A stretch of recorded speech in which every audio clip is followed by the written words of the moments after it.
हरीश नाम का एक लड़का था। उसे दौड़ने का बहुत शौक था, परंतु सिर्फ शौक पालने से सफलता नहीं मिलती। उस शौक को जुनून बनाना पड़ता है, बहुत कोशिश करनी पड़ता है। हरीश भी बहुत सी दौड़ में हिस्सा ले चुका था, परंतु आज तक एक भी दौड़ जीतना तो दूर की बात है, वह पूरी भी नहीं कर पाया था। एक दिन उसने दौड़ में भाग लिया, परंतु इस बार उसने ये मन ही मन ठान लिया कि ये दौड़ किसी भी हालत में पूरी करके ही छोड़ेगा और जीतेगा। अब दौड़ शुरू हुई और हरीश भी दौड़ रहा था, परंतु धीरे धीरे देखते ही देखते सारे भागीदार उससे आगे निकल गए। वो सबसे पीछे रह गया, परंतु वह हार नहीं मान रहा था और पूरे जी जान से दौड़ रहा था। अब वो थकने लगा था, अब उसकी दौड़ने की गति धीमी हो गई थी। उसने मन ही मन सोचा, मैं दौड़ नहीं सकता, कम से कम चल तो सकता हूँ। अब वो सामान्य चाल से थोड़ी तेज चाल चलने लगा। थोड़ी दूरी के बाद अब वो बिल्कुल थक गया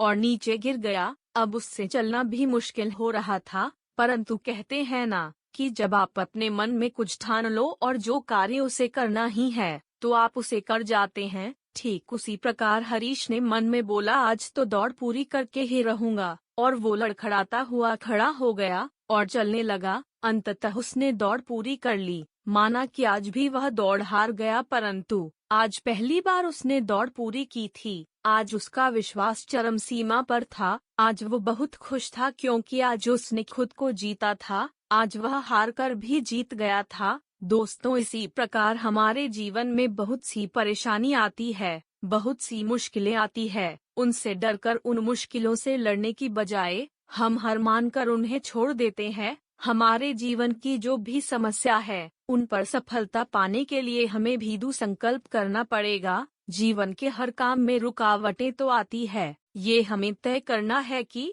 हम उनसे डरकर पीछे हट जाते हैं या उन रुकावटों को दूर करके अपने उस कार्य में सफल होना है। धीरे धीरे भी आगे बढ़ते रहेंगे तो एक दिन आप अवश्य जीत हासिल कर लेंगे। छोटे छोटे कदम बढ़ाते जाओ और आगे बढ़ते जाओ, यही सफलता का नियम है। इस कहानी से हमें यही शिक्षा मिलती है कि धीरे धीरे भी आगे बढ़ते रहेंगे और प्रयास करते रहेंगे तो एक दिन हम अवश्य जीत हासिल कर लेंगे।